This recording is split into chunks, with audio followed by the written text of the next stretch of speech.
नक्कीच.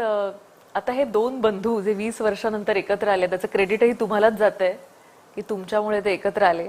तिकडे पवार बंधू भगिनी देखील एकत्र आलेले आहेत. कसं पाहता या भाऊ बंधकीकडे? जर कोणी माझ्यामुळे एकत्र येत असेल तर मला त्याचा आनंद आहे आणि ते क्रेडिट मी घेऊ इच्छितो.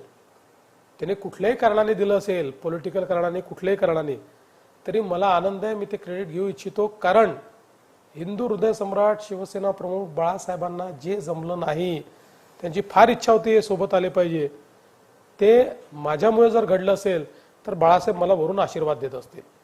भाऊ बहिणीचा विचार केला तर आता त्यात मी फार जास्त I don't want to read much. याचं कारण ते 2 महानगरपालिकेत सोबत आहेत, 27 महानगरपालिकेत विरोधात आहेत. तर त्याच्यावर मी अशी जर परिस्थिती आली तर त्याच्यावर मी सांगेन काय ते.